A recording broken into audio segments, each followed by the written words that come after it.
levanta por la mañana para ir a trabajar. Dolor cuando se acuesta por la noche, cuando duerme con dolor y se despierta de nuevo con dolor. Y se viste con sus pantalones de cintura elástica y sus jerseys extravagantes. Es hija de nuestra madre, pero no sabemos quién es o qué puede significar su dolor. Sus cigarras de dolor en las noches de verano, esas sacudidas en su columna vertebral que parecen destellos de luciérnagas al rojo vivo. Ese dolor que irradia sus intestinos, como las descargas de las anguilas eléctricas. Dolor punzante 60 horas a la semana mientras baña a otros, les da la medicación, los alimenta y atiende sus necesidades y sus dolores para cobrar el salario mínimo. Nació más bella que el resto de nosotros y gritaba más fuerte que nosotros desde su cuna. Lloraba en la cama, en el bosque aullaba de dolor, pero nunca dijo lo que le hicieron esos chicos junto al arroyo. Imaginad un largo pasillo de cientos de habitaciones cerradas al dolor. Ella camina por el pasillo y su dolor no disminuye. Extracto del relato El dolor de mi hermana del libro Madres, avisad a vuestras hijas, de Bonnie Jo Campbell. Buenas tardes y muchas gracias por venir a esta convocatoria realizada por el Círculo de Podemos de Cieza. Hoy estamos aquí las mujeres de Podemos porque queremos condenar de forma rotunda y contundente las violencias que se ejercen contra las mujeres desde una sociedad machista y patriarcal. Unas veces la violencia se manifiesta de una forma abierta y evidente, pero otras veces esta violencia es tan subliminal que apenas es percibida, ni tan siquiera por aquellas mujeres que la reciben. En 2025, las denuncias por violencia de género aumentaron en el primer semestre en comparación con el año anterior, llegando a 51.897 denuncias presentadas en juzgados de violencia sobre la mujer. En Murcia, cada día se interponen 22 denuncias y lamentamos 38 mujeres asesinadas por violencia de género por la sencilla razón de que un hombre ha decidido que la mujer tiene que morir. Basta ya. Hola, yo les voy a comentar el por qué se celebra el día 25 de noviembre. El día 25 de noviembre es el Día Internacional de la Eliminación de la Violencia contra las Mujeres. ¿Por qué llamamos violencia? Pues la violencia, que todo el mundo sabemos ya que es la violencia, pero a mí me gusta repetirlo y recordarlo más de una vez. Es todo acto violento que produce daño por el solo hecho de ser mujer o persona LGTBIQ+. Bien sea ese daño físico, sexual, económico, laboral, psicológico, institucional, vicario, obstétrico, digital, simbólico y muchos miles más. Porque la violencia contra las mujeres es muy sutil. La sufrimos todos los días de los 365 días del año. Dicho esto, les voy a hablar sobre por qué se celebra precisamente el día 25, el Día de la Eliminación de la Violencia contra la Mujer. Como en todo en la historia, los actos que la componen van acompañados de fechas y todos estos actos evidentemente tienen un motivo. El primer día que se celebró un 25 de noviembre fue en 1981, durante el primer encuentro feminista latinoamericano-brasileño que se celebró en Bogotá, y más tarde, en 1999, la ONU designó este día en honor a las hermanas Mirabal y en honor a todas las víctimas de la violencia de género.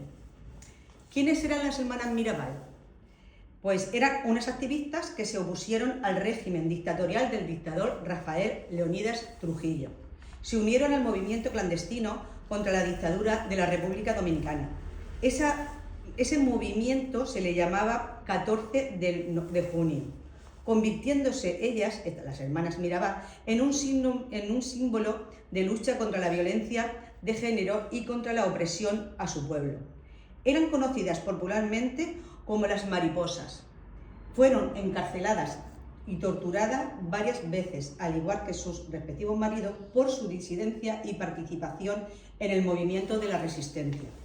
Su activismo por defender la democracia, la libertad, los derechos de las mujeres hicieron que el 14 de junio este movimiento creciese y el pueblo se movilizara con mucha más fuerza contra la dictadura de Trujillo. Pensó este señor, por decirle algo, que no estando las hermanas Mirabal ya no habría revolución. Lo que no sabía era que la muerte de estas 3 hermanas levantaría todavía más al pueblo contra él. El asesinato de estas mujeres, de estas 3 hermanas, se produjo un 25 de noviembre de 1960, cuando volvían de ver a sus maridos que estaban en la cárcel y el hijo mayor de la hermana mayor también. Hubo una emboscada del Servicio de Inteligencia Militar de Trujillo, donde la golpearon, la colgaron hasta la muerte. Y para simular un accidente de tráfico, la metieron al coche conjuntamente con su chofer y la tiraron para un barranco. El asesinato se produjo cuando ya, como bien lo he dicho, a la vuelta de ver a sus maridos que estaban dentro de la cárcel, que ella también estaba en esos momentos, pero hubo un acto en su provincia y a ella la sacaron para matarla. El impacto de su asesinato no se hizo esperar, teniendo en cuenta que eran líderes, eran hermanas, eran madres y sobre todo eran mujeres con una voz bastante potente que siempre gritaban y reivindicaban cosas, todo lo que iba en contra de la mujer. Era urgente silenciarlas porque, según Trujillo, sus voces le estaban presionando a él con el problema que tenía en la República Dominicana.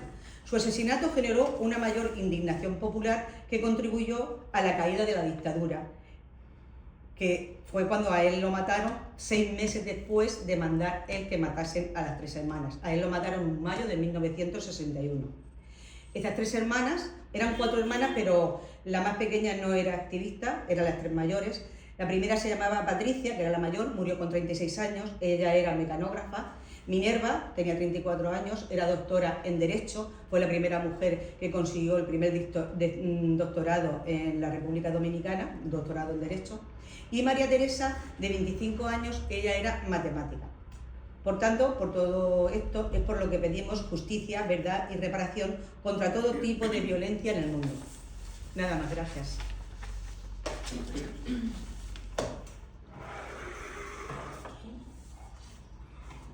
Buenas tardes. El 25 de noviembre no es una fecha conmemorativa, es un día de lucha y de denuncia contra una violencia estructural que atraviesa la vida de las mujeres, adoptando formas muy diversas, con una misma raíz, el machismo. Con el avance de la extrema derecha en Europa y España, vivimos una ofensiva antifeminista global que pretende revertir los avances conseguidos. Pretenden que se acepten los valores tradicionales y el rol sumiso de la cultura patriarcal y de la violación. El silencio no nos protegerá. Nombrar la violencia es el primer acto de defensa.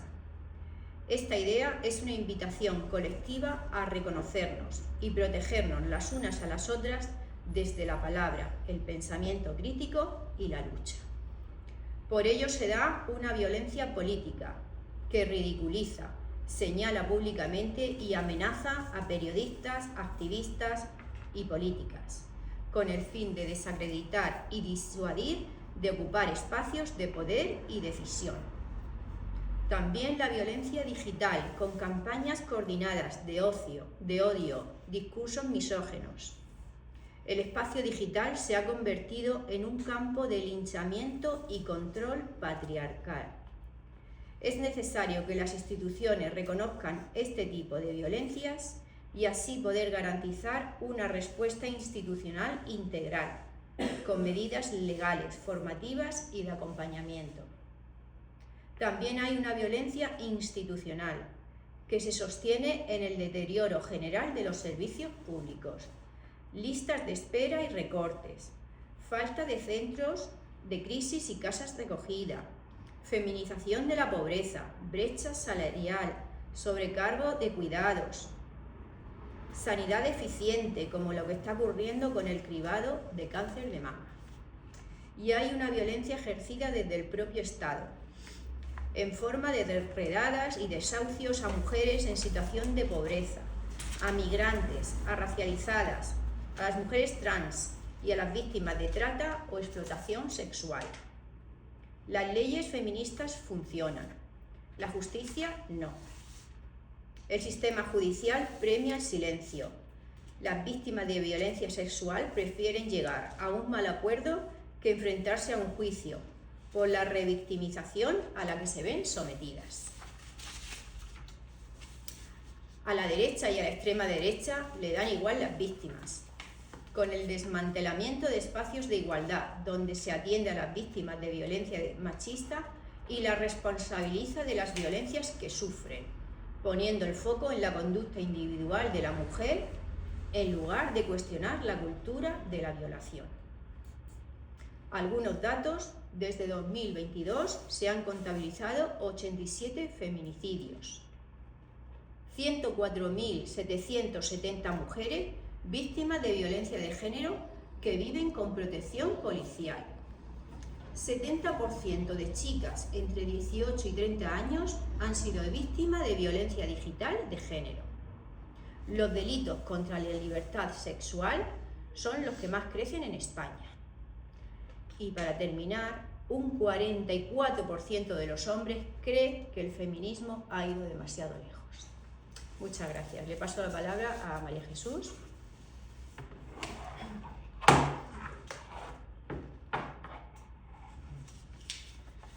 A nivel local, continuamos en las mismas.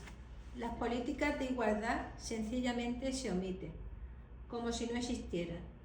El plan de igualdad local ni está ni se le espera. Mientras que nuestra vecina Molina de Segura ya cuenta con su 5º plan de igualdad, Cieza solamente tiene el primero, aprobado en el año 2008, hace ya 17 años. El plan de igualdad, tratándose de un instrumento imprescindible y estratégico para diagnosticar situaciones de riesgo y de vulnerabilidad, para luego implementar medidas concretas, nos permitiría impulsar y consensuar políticas y acciones de igualdad. Por otro lado, no se conocen políticas de conciliación familiar, ni hay servicios públicos municipales encaminados a conseguir la equidad entre los dos sexos. En definitiva, desde Podemos Cieza criticamos el escaso interés de este gobierno municipal por las mujeres de nuestro municipio. El Consejo Municipal de la Mujer, que sí existe en nuestro ayuntamiento, es un órgano desperdiciado, que solo funciona para organizar actividades puntuales el 8 de marzo y para el 25 de noviembre, sin ningún contenido real. Desde Podemos exigimos que, primero, este órgano funcione a toda potencia, ya que en él participan todos los partidos políticos que tienen representación en el Pleno del Ayuntamiento y todas las asociaciones de mujeres.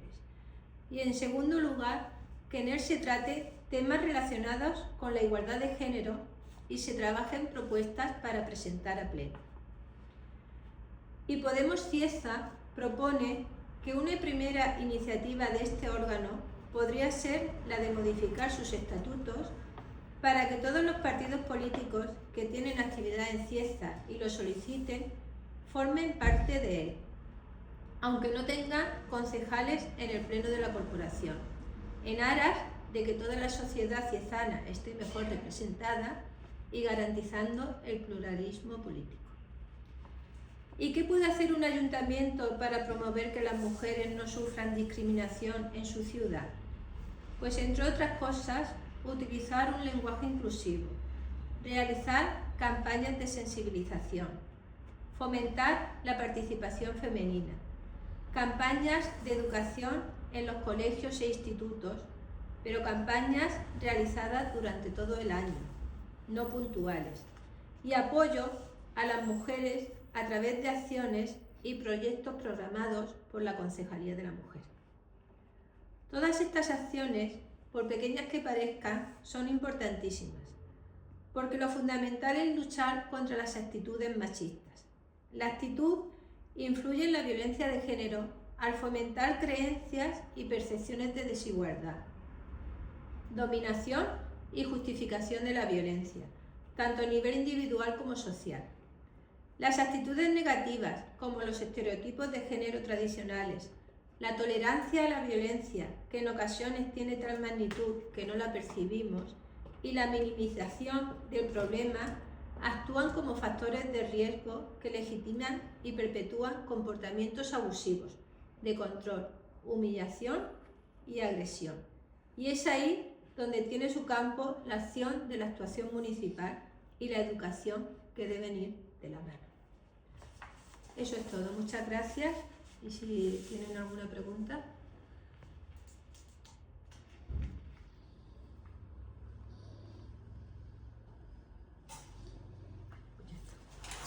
Muchas gracias de verdad por